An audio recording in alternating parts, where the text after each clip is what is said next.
Hey guys, welcome back to another episode of One Room Schoolhouse. I'm Tim Barton. I'm Jonathan. And we are joined today by a very special guest, a longtime friend of ours, Lieutenant Colonel Brian Birdwell, who now is State Senator Brian Birdwell, as we are looking at the anniversary of 9/11. Now, 20 years after the infamous terror attack on America when the Twin Towers fell, there were multiple planes that day. One of the planes went into the Pentagon. And our friend Brian Birdwell was the closest survivor to that wreck at the Pentagon. When that plane went in the Pentagon, there was a massive explosion. His body was covered in jet fuel, and he had third-degree burns all over his body. Really intense stuff, what he had to go through to recover. But he was involved, very involved in a lot of the military strategy leading up to 9/11. Just knew things that were going on, working with generals. And for somebody today that maybe many of you watching were not alive when 9/11 happened. I was in college when 9/11 happened. I remember exactly where I was when those towers were hit. I remember standing in front of a TV surrounded by other college friends as we were watching in disbelief, could not understand not only what was happening, but why it was happening. However, with that being said, Lieutenant Colonel Brian Birdwell, he remembers that day very well for lots of different reasons. But Brian, thank you so much for being with us today. Hey, our treat, Tim, to join you and Jonathan. It's always a treat to be with you guys. Thank you. Well, so Brian, we want to take a little time and go back and maybe understand some of the context leading up, because right now, as we look at Afghanistan and we see, not to get into Joe Biden's policies or this presidential administration policies, but obviously what looks like a debacle of handing Afghanistan back over to the very same terrorists who were involved at the very beginning 20 years ago. But Afghanistan has kind of been a hotbed of terrorism for a long time. So even before 9/11, there was terrorist activity that a lot of Americans maybe weren't familiar with, they were ignoring, that even led into 9/11. Will you give us some context of what led up? Sure. The real, for me and in my study of it, we really see international terrorism begin with the Munich Olympics in 1972. Shortly thereafter, in 1973, our ambassador to Sudan is murdered at the direction of Yasser Arafat. Our ambassador to Afghanistan in 1979 is murdered by terrorists. So we've had terrorism coming out of Afghanistan many years before September 11th. Then in the 80s, you see whether it's the TWA flight where they hijacked that, beat an American sailor to death, dump his body on the tarmac. Two different bombings in Beirut for peacekeeping forces, embassies in Kenya and Tanzania. I arrive at the Pentagon the summer before the USS Cole is bombed in November of 2000 in Yemen at the port there with a ship that's got a small vessel that rams into the side of it, killing 17 U.S. sailors. Terrorism is a tool to cause the American people to say, we want to avoid this, and in avoiding it, being out of parts of the world that threaten our strategic interest. So on September 11th, I'm at the Pentagon serving as an aide to a flag officer. And that morning, both my principal, General Van Antwerp, and my deputy that I was the aide to, General Van had Colonel Williams as his aide. Colonel Williams takes General Van Antwerp, Miss Minnig over to the Doubletree for our staff director was having a conference that we'd brought in all the garrison commanders from around the world. And Sandy and Cheryl and I settled in for what we thought would be a slow day. At 9 o'clock, Sandy gets a call from her daughter, Sam, and just like you and as a college student or wherever Americans were watching the first news coverage or the car radio as they're driving, whatever it may have been, we went into Miss Minnig's office, turned the TV on, and saw the North Tower with the huge gaping hole, the tower with the antenna mast. The first one hit, but the second one to collapse. And then on live TV, just a few minutes later, we would watch Flight 175 crash into the South Tower, and that would confirm that neither were accidents, that this was not a normal day in our nation's life. There was no thought that the Pentagon would be next.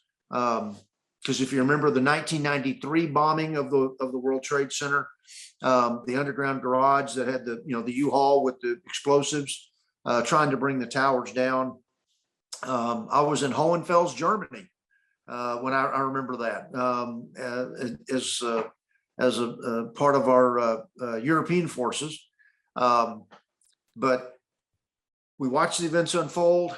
I stepped out about 9:35 to go to the men's restroom because I'd had my morning jolt of caffeine that morning, and I needed to take care of business. I told Sandy and Cheryl I'd be back momentarily. Those were the last words that I would speak to my two coworkers. And when I stepped out, I walked through what would be the impact point that would eventually crumble. The E-ring is where my office is.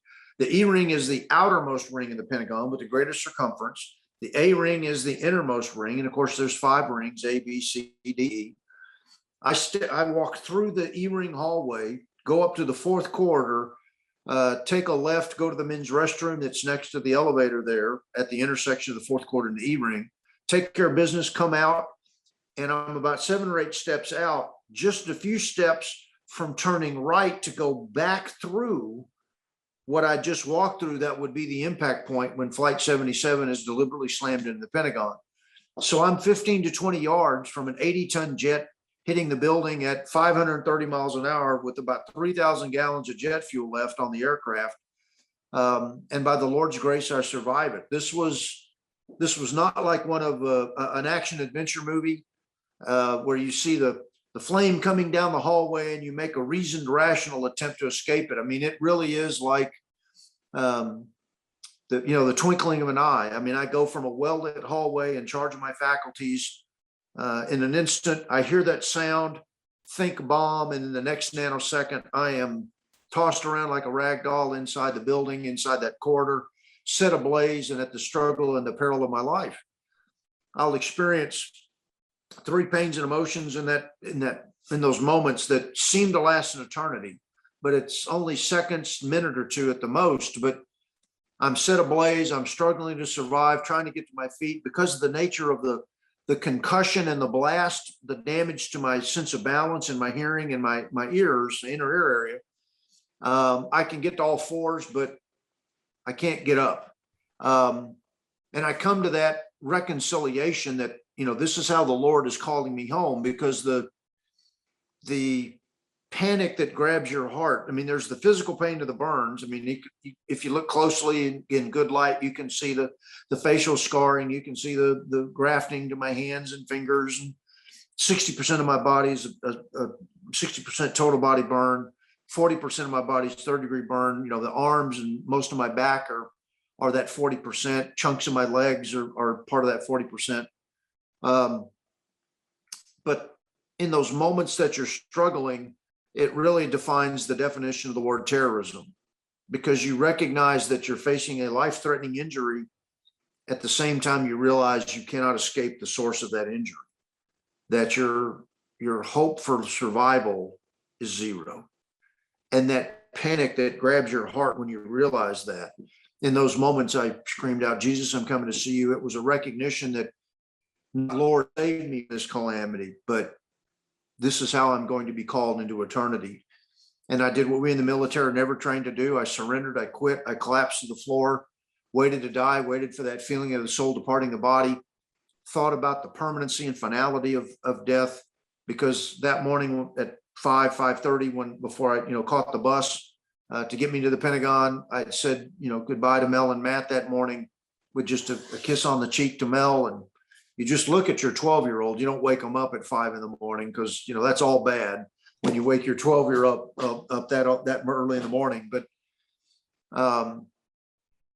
the Lord had other plans for our life that day, and I know we don't have a ton of time here, so I won't cover all the different miracles. But eventually, 4 men, Bill McKinnon, Roy Wallace, John Davies, and Chuck Knobloch, will carry me out of the 4th quarter down to the A-ring, that innermost ring. The best way and most discreet way to describe my injuries is I am massively burned and I am terribly indisposed when they pick me up. I have very little of my clothing remaining on me. I am blackened, charred. In fact, when Dr. Baxter, the Air Force flight surgeon that comes across me with his go bag, and we basically just turn where I'm laying as he's trying to get out of the building and over to the medical clinic, he comes across me, starts treating me. he takes my shoes off, and my leather shoes had protected my feet, so he could at least see the veins in the top of my feet to put the morphine and the IV for fluid to get into me. I'll eventually be evacuated out of the building, taken to Georgetown University Hospital. I'll be there for about 4 to 5 hours, because when Flight 77 makes impact with the Pentagon, Vice President Cheney, inside the White House Situation Room, gives the order to Secretary of Transportation Mineta to shut down all airspace in the United States. So their medevac helicopters are not flying inside DC. So wherever I'm at is where I'm going to get treated. And again, it's by the Lord's grace that it's Dr. Williams, and the vast amount of training he had prior to becoming the director of trauma at Georgetown, which is a teaching hospital. So you can see the Lord's hand as we went back and looked at all these events. You can see the Lord's hand for putting the right people at the right time with the right training that would allow me to be with you here 20 years later. Mel's got a great story here too of what it takes for the spouse to get linked up to the husband that's serving, and it's a great story of what all of our military spouses go through when their husbands are deployed. And in this case, I'm just up the road from wherever we lived in Lorton. And it's a great story of the Lord's grace. Yeah. And it's an opportunity to say thank you, not just to those that lost their lives that day and the first responders that respond to all the buildings, and our medical professionals that perform yeoman's work, not just for me, but for other people that were injured, and waiting for those people that would never come because of the nature of the weapons used that day. Far more people killed than injured. But it's also an opportunity to say thank you to those that responded because of that day, days, weeks, months, years later, that found themselves in Afghanistan, Iraq, Djibouti, the Philippines, wherever we had military forces defending our nation from terrorism. We say thank you to them this day too.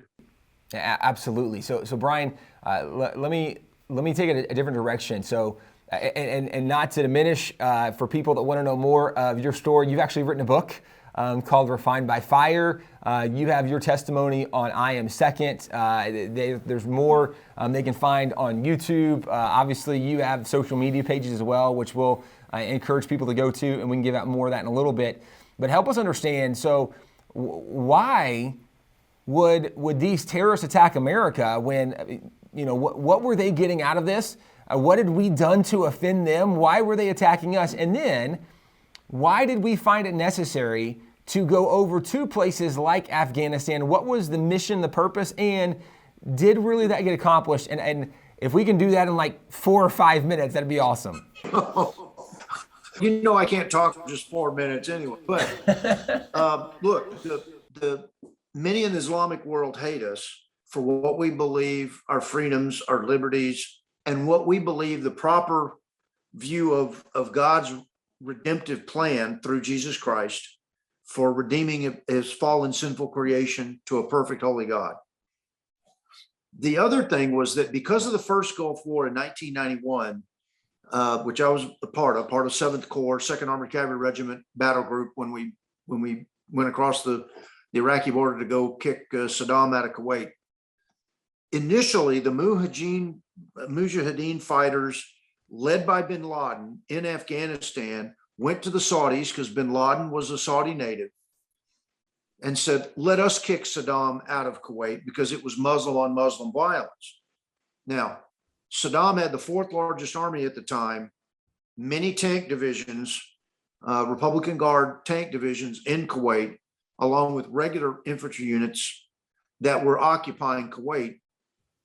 The Saudi leadership said, no, you're not going to be able to kick them out, with just simply being Mujahideen fighters like you had in Afghanistan that kicked the Soviets out after their invasion of Afghanistan in 1979. So we deploy a 30+ country coalition. We deploy and we kick him out rapidly. But because we don't eliminate Saddam after that, there's many political reasons not to, we keep troops stationed in Kuwait, thus, quote, enraging bin Laden and many of the purists that said, you're not supposed to have any infidels in your countries because, the Quran tells, let there be no other religion, no other people of any other religion in the holy countries. So we have servicemen there. So that's what brings about many of the terrorist attacks that occur, embassies in Kenya, Tanzania, all the different terrorism, because we had troops stationed in Saudi Arabia and in Kuwait as a deterrent against future actions by Saddam. Eventually, USS Cole is hit. And again, for all those years, we treated acts of war against our embassies, our vessels, as criminality. And then eventually it comes home. Look, and I'll just use a very simple analogy that everybody can understand. We all love, here in Texas, it's, football, but whether it's football, basketball, baseball, whatever your sport is, everybody loves a home game. When it comes to national security, I don't ever want to be the home team. Did you like being the home team September 11th, 2001? And so the reason we went to Afghanistan is because defense is not a principle of war. Offense is. There are 8 other principles besides that. I won't give you the Sam's lecture here, but you've got to go destroy them, because otherwise, if you cede the offense to your enemies, the defender has to protect everywhere. The person on offense gets to decide when and where to attack. And if you cede the initiative and cede the offensive to our enemies, then all you're doing is waiting for the next event. We've had terrorist attacks we've had in the United States since September 11th. Many of them not been as large, but tell that to the families of the killed. The San Bernardino, the nightclub in Florida. We've had other attempts, the Lodi 6, the Fort Dix 8. We've had other opportunities and we've been able to thwart those. So if you don't go to Afghanistan and try to destroy that network and keep it from being used as a terrorist hotbed, it's like playing baseball where you never get to be at bat. You're always in the field defending, because the best you can hope for is a 0-0 tie. Mm-hmm. That's why we went to Afghanistan, to destroy that network and keep it from being used that way. And Afghanistan was a nation where primarily Al-Qaeda was training, where they were working, where they were sending people out. And so one of the things that, Brian, we've heard for the last 20 years is by having a presence in Afghanistan, it chased the Taliban out of Afghanistan. They were hiding in the mountains, hiding in the hills. And up until recently, the Taliban wasn't there to be able to then reform, where now we know back in Afghanistan, you have the Taliban, you have Al-Qaeda, ISIS is back on the ground. So you're seeing a regrowth of this, which, as we would point out, this is a failure of leadership. It was not a failure of the military. And so, Brian, as we finish this up, what maybe are the important takeaways for people to know about 9/11 as we look now at an anniversary? What can we do to appreciate our military, the guys who went to Afghanistan, and obviously now we're having to deal with the reality of some bad choices from our current administration leadership. What should we think, and then how can we support and appreciate our military? Well, first and foremost, Scripture tells us to pray for those in authority. So even though I have profound disagreement with the governing philosophy of this administration, we're still called to pray for them, for the Lord's hand of wisdom to be upon them. So let's do that. Pray for those that are currently trapped in Afghanistan, trying to get out. I know that, in fact, Glenn Beck, and through David, we were able to get some people linked up to Glenn Beck's organization that we knew, that some of the interpreters over in Afghanistan, and help get some of that done. David and y'all and Glenn's organization did some fabulous things. September 11th is in many respects, when we look at Pearl Harbor, we think about the Arizona, because it's the greatest loss of life in the shortest period of time. But this is a very long war. Just because the president has said we're no longer at war doesn't mean our enemies are not still at war with us. Sure. A former Undersecretary of Defense, Frank Gaffney, wrote a book called War Footing, talked about what we need to do. I won't go into the details of it, but we first must acknowledge that our enemies are still at war with us. Are we going to go back to the days of the 80s and 90s where we treated terrorism as a criminal act? Like after the USS Cole, we send, the FBI, ATF, all the things that make an NCIS show really interesting of how you find the criminal. And that's what makes terrorism so difficult to deal with. When you don't have a state actor, who do I get to? I mean, when the Japanese attacked Pearl Harbor, you can see the rising sun emblems on their aircraft. We know who we're going to go destroy. With terrorism, trying to make sure you're making the right guy pay the price for that is what makes fighting terrorism so difficult. But if you don't do it, you're essentially accepting always being in the field and never at bat, and waiting for your enemy to choose when and where he will impose casualties upon you. That's what is so important about September 11th, because it is the most major event in that entire scheme of terrorism since 1972. It's the most significant event that happens on our homeland. And God forbid we have another one. Yeah. And pray for our military. And particularly, if I may, Tim, pray for folks that not just are serving now, but those that have. I had about 3 weeks ago, I got to visit with a group of vets as the Afghanistan situation was rapidly deteriorating. He has since deceased at his own hand. And it's been hard to watch the last 3 weeks, even though I never even got to Afghanistan. But it's been hard to watch, and just pray for those that have served, that are dealing with the loss of a limb or the spilling of their blood, their emotional scars, to see what's happened in Afghanistan, and that the price they have paid for the freedom of this nation. Americans are not casualty averse, but they're waste averse. And many of those men and women that wear those scars are sensing that those scars are a waste. Yeah, pray for them. And Brian, to that point, I think you also could speak to this, but it's something that is worth noting for anybody listening who is a veteran. Maybe your family has veterans in your family, or your parents, whatever the case might be. But the reality is we have no idea how many lives were saved over the last 20 years by stopping the ability for terrorists to continue to conduct their terrorist activity. And so the good that was done is incalculable, because we don't know how many more attacks would have been carried out had we not been there. And so looking back now, obviously the way it ended is terrible. It's frustrating. It's maybe tragic on some level, but what the soldiers, the men and women of the uniform did for the last 20 years was not wasted, because they did save lives. We can't even calculate how many lives were saved. And even over in the Middle East, how many people that would have been oppressed, how many people that wouldn't have had opportunity. So many positive things have come out of this, regardless of the fact that this administration has made some terrible decisions on the exit. What the men and women of uniform did was not wasted. They did good. We are grateful for their sacrifice. They should be honored in spite of the failures of this administration. Yeah, absolutely. Because remember, you render honor to whom honor is due. And every young man or woman that on the night of September 11th or any day thereafter that raised their right hand and said, "I'll support and defend the Constitution of the United States against all enemies, foreign and domestic," the fact that they were willing means that their services to be honored.